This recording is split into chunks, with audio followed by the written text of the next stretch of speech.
Liz, welcome to Canada. Thank you.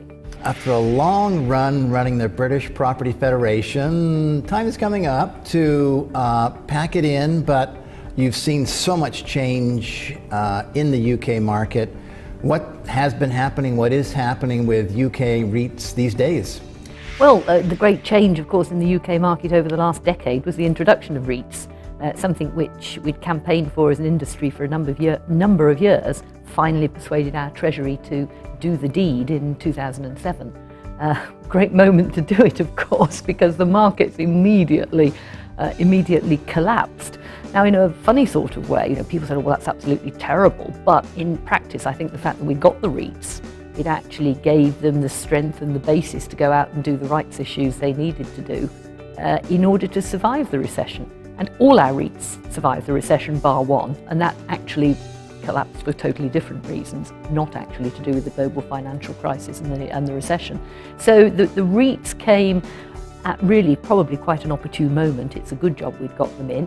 Now, there's been a gradual recovery since those dark days of 2008, 2009, and the market is looking pretty good at the moment. We can talk later, I'm sure, about strong regional variations, but the major REITs that are doing developments in London or in other successful urban centres seem to be doing exceedingly well. Values are rising, rent levels are rising. There is concern in the market about this very, very patchy regional variation, but generally speaking, the REITs are in very, very rude health. Are there any regulatory inadequacies remaining with the UK REIT structure, or are there opportunities to enhance the UK REIT structure that BPF might be thinking about? Yes, well, we've been thinking since the day we got REITs about the things that we'd like to do to the regime to improve it. And indeed, at the time when we were negotiating with the Treasury, it was accepted. We didn't get everything we wanted. Indeed, the Treasury actually hadn't got time to do everything we needed to do. So we sort of put them on notice then that we would be continuing to campaign for private REITs, for residential REITs, for mortgage REITs. Now, I would have to say that on those three areas, we haven't made a great deal of progress. The UK government, the Treasury, has generally felt that the REITs were more of a finished item than perhaps we would have liked to have thought at the time. They have made some changes which have been very, very helpful in terms of getting new REITs into the market. So in particular, they've done away with the entry charge, and they've also allowed REITs to list on the secondary market, which I think was important for getting the sort of smaller REITs in and sort of providing a pipeline for REITs that might move on to the main market. So that's been good, and they've made another number of other regulatory changes. But I think there are these bigger areas that are there to play for, and I think particularly looking at ways in which REITs could support the residential market. And I've personally always felt that private REITs were an extremely good thing to have as a pipeline, again, for moving into publicly listed REITs. I frankly remain to be convinced about mortgage REITs. Our colleagues in America have a number, and they seem to do very well.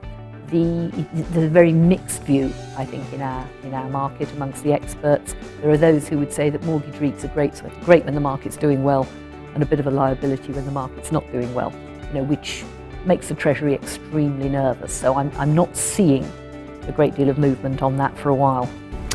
You mentioned that the UK REITs, what doesn't kill you makes you stronger. They came through that global financial crisis well and growing. Are they at a stage yet where they're running out of product to buy in the UK and looking, say, in Europe or overseas? Or are they still primarily domestically focused? The ones that already had some element of overseas have expanded that.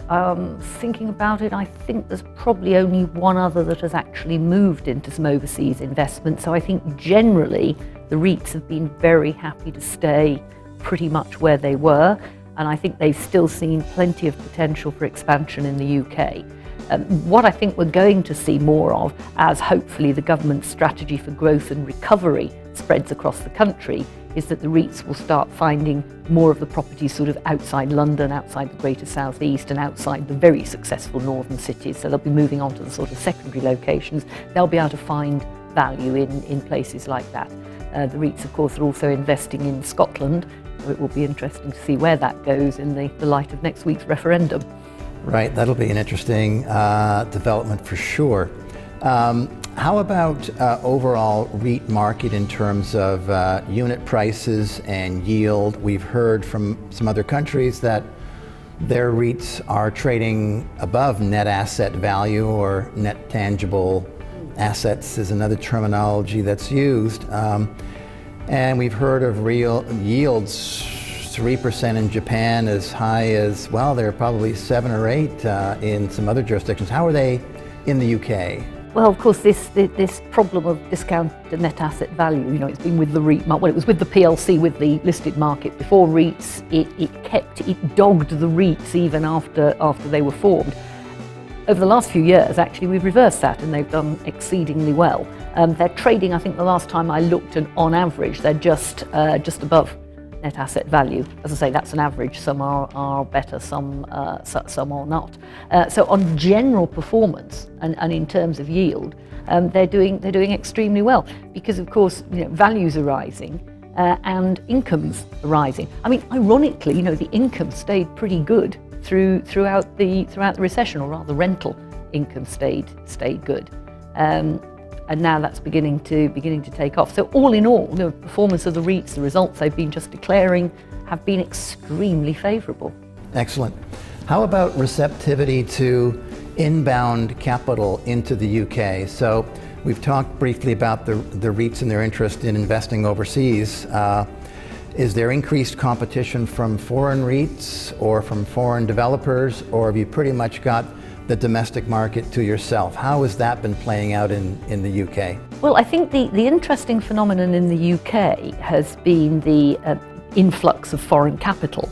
Now, what's been also interesting is the way the REITs have very much sort of absorbed that. So what we're actually seeing is the REITs actually teaming up with some of the foreign players and actually doing developments in concert with them. So they're using the balance sheet of other players to help them do sort of major developments in the UK. Indeed, one particularly very notable one, done with your own Oxford properties. In fact, I keep seeing Oxford properties all over the place in London, right, on the hoardings of the big development sites, teaming up with local players, not always REITs. Very big development next to my own office with the Crown Estate. So Oxford, I think, are an excellent example of how the overseas investors coming into the UK, finding a partner, might be a REIT, might actually be somebody else. And this, I think, is because of the, I would say difficulty, but life's not that easy if you want to do a really big development and are looking for the debt. So actually, you find an equity partner to do it with. That's an interesting advantage of coming to the UK. If you were addressing all the Canadian investment community and you wanted to tell them why they should look at the UK for investment, what are the attributes of coming there compared to going to somewhere else in the world? Well, I can think of some pretty strong political ones. It depends what somewhere else in the world you're actually talking about. I'm not suggesting for a moment that Canada isn't stable. So, if they stayed at home, I'm sure they'd have a very stable environment. The UK is benefiting hugely from a stable legal regime, an extremely good sort of landlord and tenant legislative regulatory regime. Generally, the success or the growth now of the economy, and dare I say it also, the broad culture, especially in London, is what attracts a huge influx of people. They all need places to live, places to work, places to be entertained. So there seems to be an almost insatiable demand for property. It's an extremely successful asset class at the moment. Now, it's not successful everywhere. I would have to say if you went to some of our northern cities, they are still showing real signs of stress and indeed distress.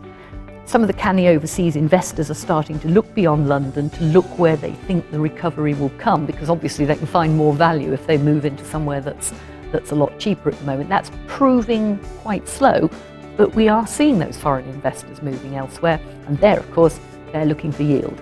And that's clearly what they're going to get if they can buy in at a relatively low price. And safe and stable yield. And a safe and stable yield, and barring the odd local riot, I guess a safe and stable place to be. Everywhere has its little bit of discontent. And it's a place we all love to go back to and visit at any time. Liz, I wanted to thank you so much on behalf of the Canadian real estate community for coming over and telling us about what's happening with the UK REIT market. Thank you. I've enjoyed it immensely, and I didn't know I was going to be coming into a heat wave.